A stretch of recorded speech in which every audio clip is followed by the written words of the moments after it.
Okay, welcome to a lesson on the Secret History Chapter 5. We've already done phrasal verbs in the first half of this chapter.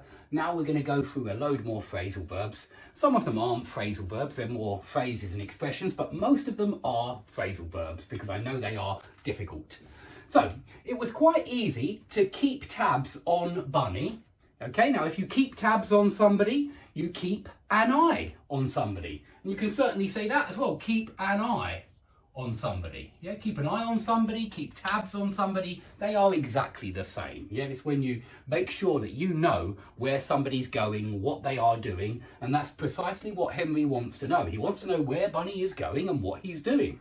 Okay, now Bunny was unwilling to let us out of his sight. So this is why it was quite easy to keep tabs on him, because he didn't want to let anybody else out of his sight. So if you let somebody out of your sight, and this is very often used in the negative, yeah, unwilling, yeah, don't let him out of your sight, you might say, and it means don't let him, leave your field of vision, yeah, don't let him leave your field of vision. Keep him in sight. Keep tabs on him, keep an eye on him, okay? So it's another good expression to learn because we use it very often. Out of sight and in sight, yeah? If a pilot is flying a plane, he might say, okay, I've got the runway in sight, and so I will fly a visual approach. I suppose he will land visually, yeah, using his eyesight. And so in sight, out of sight, okay?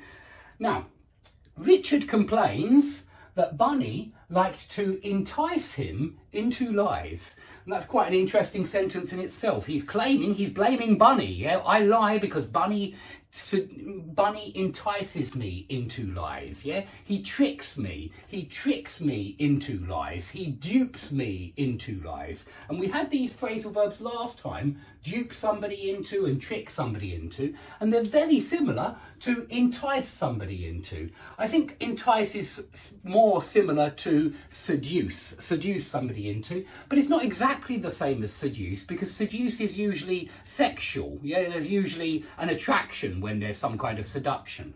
But he is blaming Bunny here. He's saying that it's Bunny's fault that I lied so many times because he liked to entice me into lies. Now, why did he like to entice Richard into lies? Because he likes to catch him lying. Yeah, he likes to embarrass him publicly and show everybody that Richard is a liar. Yeah, and so again we see that the narrator is unreliable. Yeah, he's told you many times that he's very good at lying, and he's told you many times that he certainly does lie, and we know he does. He lies about his family, he lies about his schools, yeah, his upbringing, okay, and he blames Bunny for that. Bunny liked to entice me into lies.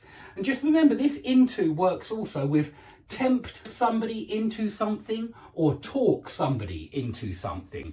When you talk somebody into something, you persuade them to do something. And I'd just like you to make connections, because dupe, trick, tempt, talk, entice, they're all similar. They're similar meanings, and they all use into.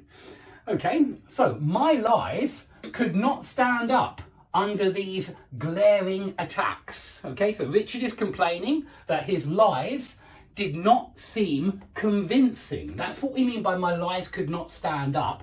We mean that they did not seem convincing. His lies didn't seem convincing because Bunny was, well, pointing out these lies all the time, and he was asking Richard lots of questions, thereby demonstrating that Richard was lying, okay? So Richard's lies could not stand up under these glaring attacks. Now, glaring is an interesting word to use.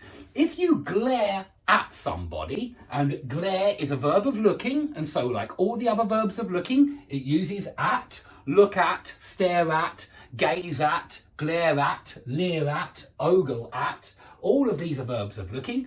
And glaring just means obvious attacks, these open attacks. These are attacks that everybody can see. Yeah, everybody can see these glaring attacks. And that's what he means by glaring attacks, attacks that everybody can see.